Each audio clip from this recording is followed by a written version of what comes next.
அளவற்ற அருளாளனும் நிகரற்ற அன்புடையோனும் ஆகிய அல்லாஹுவின் பெயரைக் கொண்டு ஆரம்பம் செய்கிறேன். அல்ஹம்துலில்லாஹி ரப்பில் ஆலமீன். அஸ்ஸலாத்து வஸ்ஸலாமு அலா ரசூலுல்லாஹி ஸல்லல்லாஹு அலைஹி வஸல்லம். அஸ்ஸலாமு அலைக்கும் வரஹ்மத்துல்லாஹி வபரகாத்துஹு. கண்ணியமிக்க சகோதர சகோதரிகளே, இன்றைய பதிவில் பலருக்கும் தெரியாத மறுமை உலகத்தின் ஒரு அதிசய மரத்தை பற்றி காண்போம். அதாவது சித்ரத்துல் முன்தஹா என்றும் சொல்லக்கூடிய மரம் மற்றும் அந்த மரத்தினால் ஏற்படக்கூடிய நன்மைகள், அதனால் ஒருவரின் அந்தஸ்து மறுமையில் உயரும் என்பதை பற்றி இந்த பதிவில் காண்போம். அது ஒரு சாதாரண மரம் அல்ல. அது 7 வானங்களை கடந்த உயர்ந்த இடத்தில் இருக்கக்கூடிய ஒரு மரம். அதனை கடந்து போக ஒருவராலும் முடியாது. ஏன் ஜிப்ரீல் அலைஹிஸ்ஸலாமால் கூட முடியாது. சித்ரத்துல் முன்தஹா என்றால் இறக்க முடியாத எல்லை, இன்னும் நிரந்தரமடையாத எல்லை என்று பொருள்படும். இதனை மனிதர்களாகிய நபிகளால் கூட கடக்க முடியாது. குர்ஆனில் இதனை பற்றி அல்லாஹு தஆலா கூறுகிறான், அவர் சித்ரத்துல் முன்தஹாவை அடைந்தார். அதன் அருகில்தான் ஜன்னத்துல் மஅவா, அதாவது சொர்க்க தோட்டம் உள்ளது. அத்தியாயம் 53 வசனம் 14-15. அந்த மரத்தின் அதிசயங்கள் குறித்து பல ஹதீஸ்களில் கூறப்பட்டுள்ளது. அதன் இலைகள் யானையின் காதுகள் அளவு பெரிதாக இருக்கும். அதனுடைய பழங்கள் பெரிய பானையின் அளவிற்கு இருக்கும். அதனுடைய நிழல் விரைந்து நடக்கும் ஒரு குதிரை பயணம் செய்தாலும் 100 ஆண்டுகள் ஆனாலும் கடக்க முடியாத அளவு தூரமாக இருக்கும். சாதாரண நிழல் அல்ல, அல்லாஹுவின் மகத்துவமான நிழல். ஒரு சாதாரண மரம் என்று இதனை நினைக்கக்கூடாது. எத்துணை சிறப்புகளை இது கொண்டிருக்கின்றது என்று பாருங்கள். இன்னும் யாருக்கு அந்த நிழல் கிடைக்கும்?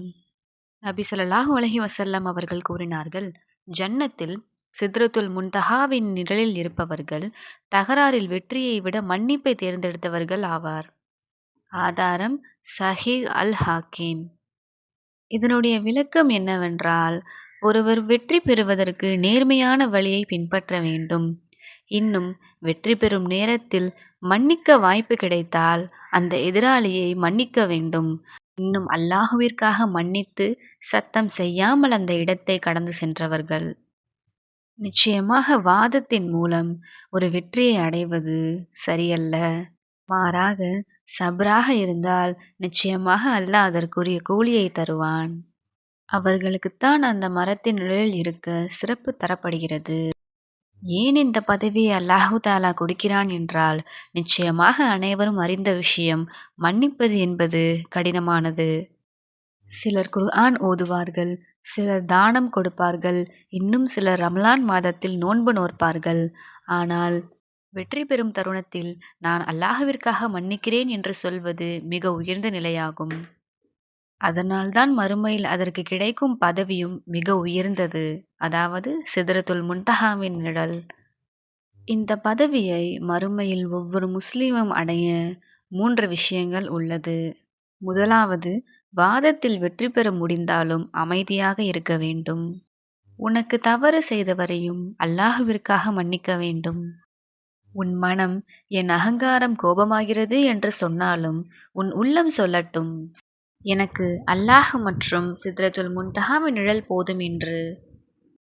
இன்னும் எளிதாக புரிய வேண்டுமென்றால் இந்த உதாரணத்தை நான் கோருகிறேன். ஒரு கணவனும் மனைவியும் வாதிடுகிறார்கள். அதில் ஒருவர் சொல்லலாம், நான் மன்னிக்கிறேன், நான் சண்டையை வேண்டவில்லை. அதுவே சித்ரத்துல் முன்தஹாவில் பதிவு செய்யப்படும்.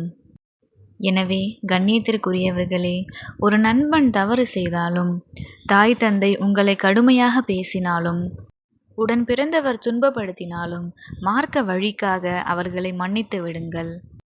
அந்த தருணமே மேலே எழுதப்படும், இதோ சிதறத்துல் முன்தஹாவிற்கு நீங்கள் தகுதியானவர்கள் என்று. ஜன்னத்தில் மிக உயர்ந்த நிலையை அடைவதற்கு சிறிய செயலை நாம் இவ்வுலகில் செய்தால் மட்டுமே போதும். அல்லாஹு தஆலா நன்மை கிடைப்பதற்கான செயல்களை எவ்வளவு எளிதாக வைத்திருக்கின்றான். இதனால் மக்கள் துன்புறப் போவதில்லை, எதையும் இழக்கப் போவதும் இல்லை. சகோதர சகோதரிகளே, வாழ்க்கையில் அனைவரும் நம்மை புண்படுத்துவார்கள். ஆனால் எவருக்கும் மன்னிக்க தெரியாது. மன்னிக்கிறவன் பலவீனமானவன் அல்ல, அவன் அல்லாஹுவிடத்தில் வலிமையானவன். இந்த துன்யாவில் சிறிதளவு மன்னித்தால் போதும், மறுமையில் அளவிட முடியாத அளவுக்கு நிழல் கிடைக்கும். ஒரு மார்க்க ரீதியான செய்தியை நாம் கேட்டு அதனை வாழ்க்கையில் பின்பற்றினாலே அல்லாஹு தாலா நமக்கு பல நன்மைகளை கொடுப்பான். இன்னும் அதனை பலருக்கு தெரியப்படுத்துவதனால் இன்னும் பலவிதமான நன்மைகளை அல்லாஹு தாலா நமக்கு நிச்சயமாக கொடுப்பான். இன்னும் யா அல்லாஹ், இந்த பதிவை பார்ப்பவர்கள் வாதத்தில் ஜெயிப்பதற்கு பதில் உன் அருளை பெற மன்னிப்பை தேர்ந்தெடுக்க செய். பயனுள்ள பதிவை பார்த்து மார்க்கத்தை அறிந்து கொண்டீர்கள் என்றால் நமது சேனலை சப்ஸ்கிரைப் செய்து கொள்ளுங்கள். சுப்ஹான ரப்பிக்க ரப்பில் இஸ்ஸத்தி அம்மா யசிஃபூன் வஸ்ஸலாமு அலா முர்சலீன் வல்ஹம்துலில்லாஹி ரப்பில் ஆலமீன். அஸ்ஸலாமு அலைக்கும் வரஹ்மத்துல்லாஹி வபரகாத்துஹு.